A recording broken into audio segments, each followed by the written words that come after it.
Ya, Vale beroperasi sudah sangat lama, dampaknya juga luar biasa ya bagi kerusakan ekosistem lingkungan kalau dilihat dari situ. Kontribusi ke daerahnya juga tadi nggak maksimal. Dan harusnya perusahaan yang sudah puluhan tahun beroperasi, itu yang paling utama didorong membuat smelter. Tapi kan lucu ini kan, dia udah beroperasi cukup lama, tapi dari jumlah smelter kalah, terutama dari perusahaan asal Tiongkok. Nah ini kan ada apa gitu. Jadi artinya kan Vale ini hanya ekstraktifnya, tapi tidak terlalu berniat untuk melakukan hilirisasi. Sehingga ini harapannya nanti kalau divestasinya betul-betul divestasi, jadi pengendali, harapannya memang mendukung sekali nih proyek hilirisasi di dalam negeri, dan juga tadi ya tolong diperhatikan bagaimana pembagian juga kepada masyarakat lokal, masyarakat daerah. Jadi ada imbas langsung dari proses divestasi yang benar-benar divestasi, itu dividennya kemudian bisa meningkat, ya, royaltinya juga bisa meningkat, dan ada langsung dirasakan gitu bagi masyarakat sekitar. Bedanya antara dikelola Vale yang full ataupun ya kondisi existing itu dengan nanti sebagian pengendalinya adalah dari pemerintah atau BUMN. Itu yang sebenarnya masyarakat inginkan. Jadi ada bedanya. Dan juga bagaimana dari sektor nikel ini benar-benar ya harus memperhatikan dampak soal lingkungan. Kalaupun bikin smelter, juga prosesnya tidak lagi menggunakan PLTU batu bara, Ya. kemudian juga limbahnya juga harus diperhatikan. Jadi apapun yang dilakukan nanti dalam proses ini, sebenarnya masyarakat hanya ingin tahu bahwa lebih baiklah jika nanti Oke. dikelola oleh pemerintah. Oke, oke. Baik, kemudian dari, Anda, Pak Ahmad Reddy melihatnya seperti apa sih? Ya, Apakah memang di satu sisi juga, kurangnya begitu ya mungkin, terkait dengan regulasi-regulasi yang ada di dalam negeri begitu ya. Apakah memang untuk kontribusi, untuk, tadi ya investasi yang sesuai dengan timeline yang diharapkan untuk, tadi pembangunan 3 proyek smelter yang diharapkan juga sudah jadi namun hingga saat ini juga masih belum begitu. Apakah memang perlu diatur lagi begitu menggunakan payung hukum di dalam negeri atau memang sebetulnya sudah seharusnya begitu dilakukan begitu oleh, para penambang yang berada di dalam negeri?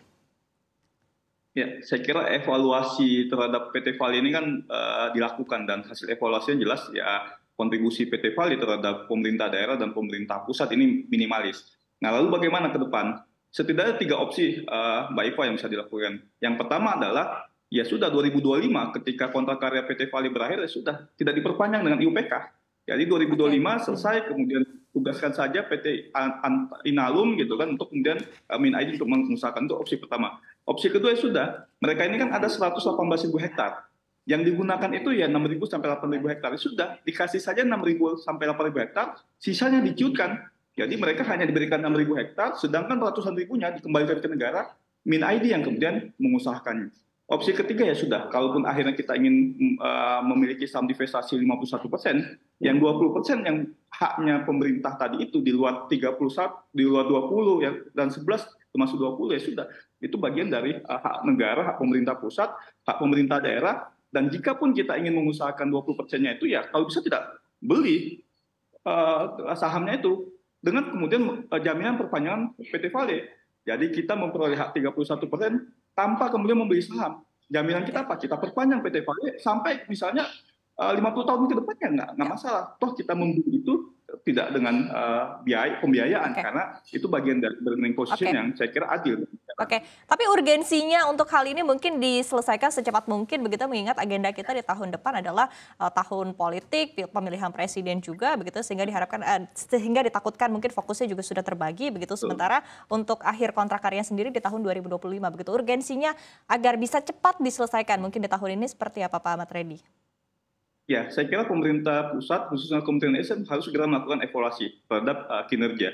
Karena ini kinerja negatif semua. Karena di Undang-Undang Minerba, Mbak Iva, pemerintah itu bisa kemudian tidak memperpanjang kontrak karya ketika berdasarkan evaluasi dari menteri, itu tidak memberikan kinerja yang baik. Artinya berdasarkan evaluasi dari menteri, ini opsi 3 tadi itu saya kira bisa dipilih. Dan sebelum pemilu, ya, saya kira sudah ada opsi misalnya tadi ya sudah kita tetap berikan PT Vale IUPK tapi dicuutkan. Sudah diberikan saja 6.000 hektar, sisanya dikembalikan ke negara, BUMN kita yang mengusahakan. Saya kira demi kepentingan nasional itu lebih baik. Nah, ini saya kira sebelum tahun politik 2024 hal ini perlu dilakukan pengambilan keputusan, karena ketika transisi kepemimpinan ini punya peluang ada bergen-bergen yang tidak bisa saja tidak memberikan kepentingan bagi kepentingan nasional.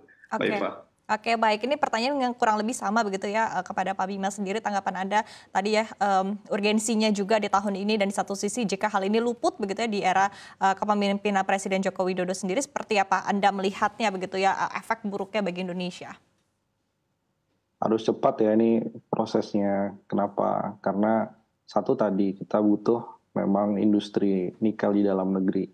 Sangat membutuhkan bahan baku. Dan kalau bisa dibelokkan dari Vale untuk memasok industri baterai nih yang sebentar lagi akan banyak yang investasi yang masuk, nah itu kan lebih baik. Kemudian yang kedua, jangan sampai ada cawe-cawe politik lah. Ini kan yang kadang-kadang mengganggu perizinan yang sudah hampir habis mendekati tahun-tahun politik ini, khawatir ya, bahkan banyak nih nanti Papa minta saham gitu. Akan banyak sekali yang mendistorsi sehingga kebijakan yang harusnya udah diambil alih, sudah kontrak karyanya kalau perlu tadi diambil aja oleh BUMN, itu bisa terdistorsi dengan event-event politik. Jadi semakin baik, kalau bisa beres lah beberapa bulan ini, nggak usah sampai 2024 nunggu pemilu ya. Terutama untuk status kontrak karyanya mau diperpanjang atau ambil alih oleh BUMN.